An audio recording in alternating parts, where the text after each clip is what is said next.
Good morning, students. This is chapter number 9, Ray Optics, and lecture number 10, Combination of Thin Lenses. So, today we are going to discuss if two thin lenses are in contact, what will be the effective focal length and effective power of the combination, right? Now, see this diagram containing two convex lenses A and B.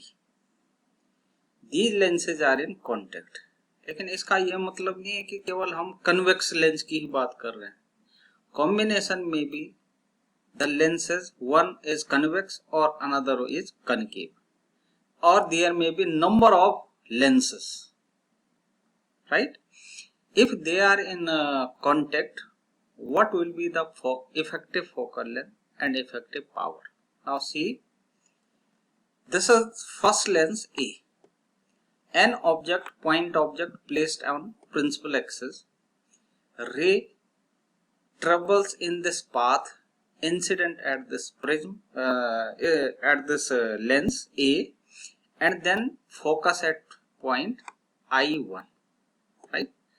This is due to first lens only, in the absence of second lens. अगर ये दूसरा lens ना होता तो ये जो रे है it will follow the dotted line, ठीक. और दूसरी रे निकलती प्रिंसिपल एक्सिस से, यानी इधर से निकलती, तो दोनों इंटरसेक्ट करते I1 पे, तो image will form that I1, ठीक है ना. That is because of A lens. But due to lens B, this image shifted towards I. वो इसलिए क्योंकि B lens is also a converging lens, so it will converge the ray. तो वो जो रे थी जो I डैश तक जा रही थी, I1 तक जा रही थी, वो अब I पे पहुंच गई, तो final image formed at I, ठीक. अब अगर मैं फर्स्ट लेंस को कंसीडर करूं, केवल फर्स्ट लेंस को, A लेंस को, तो उसके लिए ऑब्जेक्ट की डिस्टेंस हो गई U और इमेज की डिस्टेंस हो गई V1. लेकिन अगर मैं दूसरे लेंस को केवल कंसीडर करूं, तो इसके लिए, दूसरे लेंस के लिए ऑब्जेक्ट कौन सा है, I1, और उसने इमेज बनाई है I पे. कहने का मतलब दूसरे लेंस के लिए U की जगह आएगा V1 और V की जगह आएगा V. Got my point? यानी कहने का मतलब पहले लेंस ने ऑब्जेक्ट की इमेज बनाई I1 पे, लेकिन सेकंड लेंस ने उस इमेज की इमेज बनाई I पे. तो सेकंड लेंस के लिए ऑब्जेक्ट हुआ I1 और इमेज हो गई I, ठीक. अब मैं फॉर्मूला अप्लाई करता हूं. Formula is lens formula.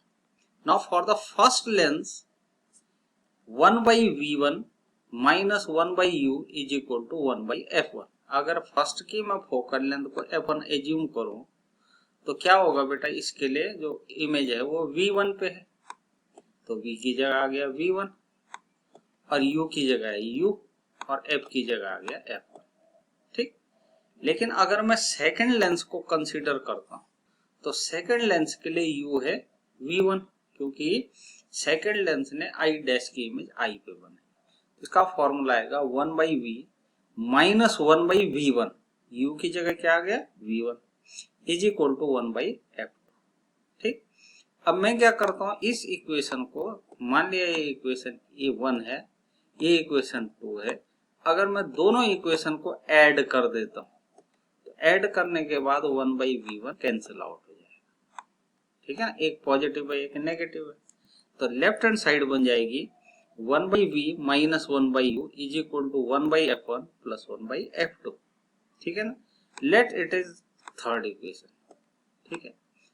अब अगर मैं इस पूरे कॉम्बिनेशन को देखूं, केवल पूरे कॉम्बिनेशन को, मैं ये मान के चलो कि this is a one lens, तो इस वन लेंस के लिए V की वैल्यू V होगी और U की वैल्यू U होगी, क्योंकि कॉम्बिनेशन ने O की जो इमेज बनाई है वो कहां बनाई है, I पे. इसका मतलब V की जगह V, U की जगह U, तो इसका मतलब इसकी जो लेफ्ट हैंड साइड है that is equal to 1 divided by effective focal length, ठीक है. अगर मैं इसको देखो कॉम्बिनेशन को, और कॉम्बिनेशन की फोकल लेंथ को एफ एज्यूम करो कॉम्बिनेशन की, तो मैं कह सकता हूँ 1/v minus 1/u is equal to 1/f।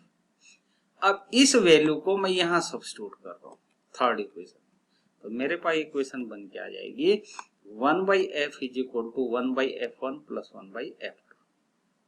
ठीक है, अब 1/f का मतलब है पावर ऑफ द कॉम्बिनेशन, और इसका मतलब है पावर ऑफ फर्स्ट लेंथ, और ये क्या हो गया, पावर ऑफ सेकंड लेंथ।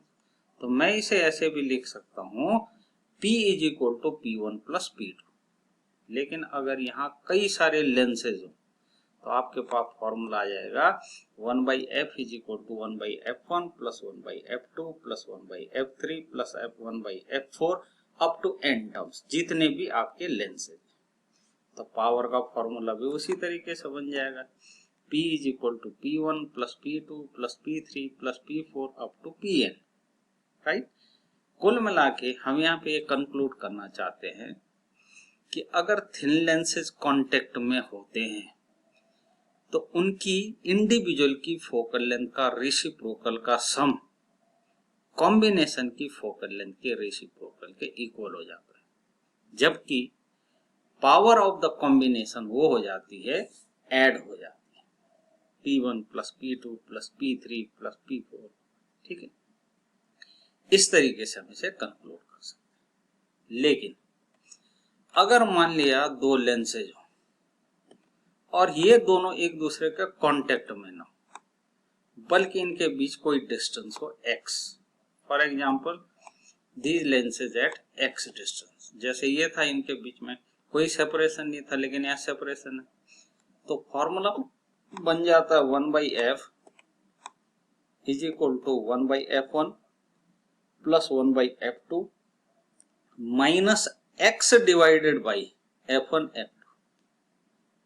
फिर से रिपीट कर रहा हूं कि अगर आपके पास लेंसेज, तो अगर आपके पास लेंसेज जो है उनके बीच का सेपरेशन x हो, ठीक है ना, अब की बार कांटेक्ट में, तो नेट इफेक्टिव फोकल लेंथ निकालने का फॉर्मूला हो जाता है 1/f is equal to 1/f1 plus 1/f2 minus x divided by f1 f2। ठीक है ना, अगर ये कांटेक्ट में ना हो तो तब ये फॉर्मूला अप्लाई होता है, और अगर ये कांटेक्ट में है तो x की वैल्यू क्या हो जाएगी, 0, तो ये फैक्टर 0 हो जाएगा। इसका मतलब 1/f is equal to 1/f1 plus 1/f2। ठीक है, तो अगर कांटेक्ट में होते हैं तो ये फॉर्मूला आता है, और पावर के लिए डायरेक्ट सम हो जाता है। अब हम इस पे कुछ क्वेश्चंस करेंगे, पहले सिंपल क्वेश्चन कर रहे हैं। अच्छा, एक चीज और है कि कॉम्बिनेशन में कोई जरूरी नहीं कि दोनों कन्वेक्स हो, कनकेव भी हो सकता है, फिर कनकेव की फोकल लेंथ नेगेटिव आ जाती है ना। तो the lens is formed by the combination of two thin lenses of power +12 and -8 diopter in contact. अब दो लेंसेज हैं, दोनों कॉन्टेक्ट में, इसका मतलब ये कन्वेक्स है, कनकेव है, नेगेटिव पावर का मतलब कनकेव हो गया। तो what will be the effective focal length of the combination, तो हम क्या करेंगे, सिंपली पहले पावर निकाल लेंगे। तो what will be the power, P1 plus P2। अब P1 की वैल्यू रखी 12, P2 की वैल्यू रखी -8, दोनों को सम किया तो 4 आया, 4 डायोप्टर। अब कॉम्बिनेशन की पावर आ गई तो फोकल लेंथ निकालना बड़ा आसान है, तो focal length is reciprocal of power. आप क्या करो, 1/+4 कर दो, तो ये आ गया 0.25 मीटर, क्योंकि डायोप्टर का जब कन्वर्जन होता है तो वो मीटर में वैल्यू जाती है फोकल लेंथ, इसका मतलब 25 centimetre. This is the answer of this question. ठीक है, इस तरीके से, यानी कहने का मतलब आप पहले पावर कैलकुलेट करेंगे, उसके बाद फोकल लेंथ निकालेंगे। ठीक, अब अगला जो क्वेश्चन है वो आपके एनसीईआरटी टेक्स्ट बुक का है और बोर्ड एग्जाम में कई बार पूछा जा चुका है। ठीक, बस डिफरेंस ये होता है कि कभी कभी वो लेंसेज जो है बदल देता है, सारे कन्वेक्स लगा देगा या सारे कनकेव लगा देगा, या फिर दो कनकेव एक कन्वेक्स लगा देगा, या फिर इस तरीके का स्ट्रक्चर। तो ये आपकी एनसीईआरटी बुक का क्वेश्चन है, ये एग्जाम्पल है 9.9, जरूर देखिएगा आप। यहाँ पे आप देख रहे हैं पहला लेंस है और ये लेंस है कन्वेक्स लेंस, ठीक है, आप देख रहे हैं कन्वेक्स लेंस। दूसरा लेंस जो है वो कनकेव लेंस है और तीसरा लेंस भी कन्वेक्स लेंस। अब एक चीज आप ध्यान से देखिए, पहले वाले की फोकल लेंथ है +10 सेंटीमीटर, दूसरे वाले की फोकल लेंथ -10 सेंटीमीटर, तीसरे वाले के +30 सेंटीमीटर। अब फर्स्ट और सेकंड के बीच में जो डिस्टेंस है वो है 5 सेंटीमीटर और सेकंड और थर्ड के बीच की जो डिस्टेंस है वो 10 सेंटीमीटर। एक ऑब्जेक्ट रखा गया है पहले लेंस के लेफ्ट में और वो ऑब्जेक्ट है ये, इसकी डिस्टेंस है 30 सेंटीमीटर। तो आपको ये बताना है कि find the position of image formed by the lens combination. आपको ये बताना फाइनल इमेज कहाँ बनेगी जब ये जो रेज हैं वो तीनों लेंस से होके निकलेंगे, तो इमेज कहाँ बनेगी। तो इसका सीधा सीधा फंडा है कि आप पहले लेंस से इमेज निकालो कि इमेज कितनी दूर बन रही, फिर पहला लेंस जो इमेज बनाएगा वो सेकंड लेंस के लिए ऑब्जेक्ट का काम करेगा, फिर ये सेकंड लेंस क्या करेगा, उस ऑब्जेक्ट की इमेज बनाएगा, फिर जो दूसरा लेंस इमेज बनाएगा वो थर्ड लेंस के लिए ऑब्जेक्ट का काम करेगी, ठीक है, और फिर आप इसकी इमेज निकाल दीजिए। तो बड़ा सिंपल है, एक ही फॉर्मूला यूज होता है, केवल लेंस फॉर्मूला, केवल लेंस फॉर्मूला यूज करना 1/f = 1/v - 1/v, लेकिन इसमें दिमाग साथ साथ में चलते रहना चाहिए, यानी साइन कन्वेंशन का ध्यान रखना है और दिमाग एकदम ओपन रखना है। तो चलिए पहले देखते हैं पहला लेंस उसकी इमेज कहाँ बनाएगा। तो फॉर्मूला हमारा लगेगा 1/f1 = 1/v1 - 1/u1। अब आप देख रहे हैं बेटा u1 है -30 लेफ्ट साइड में ना, ये लेफ्ट साइड में, तो इसे हम रखेंगे -30। तो हमने लिखा 1/v1 -1 / -30। अब पहले की फोकल लेंथ है +10, तो आपने यहाँ 10 रख दिया f की जगह।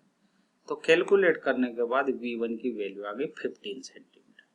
इसका मतलब पहले लेंस से ये इमेज कहाँ बन रही है, 15 सेंटीमीटर, यहाँ कहीं बन रही है, ठीक है। आप देख रहे हैं 5 या 10 है, तो इसका मतलब 15 पे बन रही है, तो यहाँ कहीं बन रही है।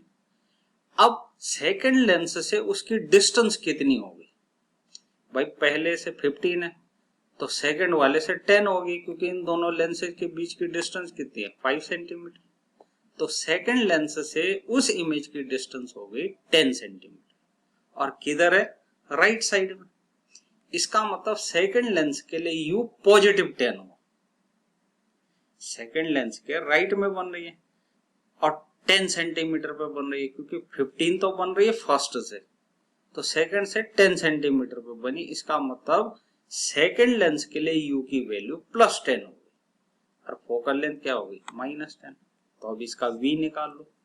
तो सेकंड लेंस की बात करें तो 1/v2 जो हमें निकालना है -1/u होता है, u की जगह आ गया +10 = 1/f। अब f कितना है सेकंड लेंस के लिए, -10, कनकेव लेंस है तो यह -10 रखा। कैलकुलेट करने के बाद ये आ गया v2 इनफाइनाइट। इसका मतलब दूसरे इमेज से इमेज बन रही है इन्फिनिटी पे, यहां कहीं बन रही होगी इन्फिनिटी। तो अगर सेकंड लेंस से इन्फिनिटी है तो थर्ड लेंस से कितना होगा, इन्फिनिटी -10। भाई सेकंड से इमेज बनाई इन्फिनिटी और सेकंड और थर्ड के बीच की डिस्टेंस कितनी है, 10 सेंटीमीटर। इसका मतलब थर्ड लेंस से वो इनफाइनाइट -10 पे, और इनफाइनाइट में से 10 सब्ट्रैक्ट करोगे तो कितना आएगा, इनफाइनाइट ही आएगा। तो अब थर्ड लेंस के लिए u की वैल्यू +∞ आ गई और फोकल लेंथ आपको दी हुई है 30 सेंटीमीटर। फिर वही फॉर्मूला यूज करेंगे, 1/v3 - 1/u3 = 1/f3। अब u3 की जगह हमने रख दिया इन्फिनिटी, ठीक है, और f की जगह रख दिया +30। तो आपके पास v कितना आ गया, 30 सेंटीमीटर। इसका मतलब इससे इमेज 30 सेंटीमीटर प्लस पे बन रही है, इसका मतलब राइट साइड में बन रही है, इस डायरेक्शन में। तो image at 30 centimetre from the third lens in right hand side, ठीक है। आज के लिए इतना ही। Thank you very much.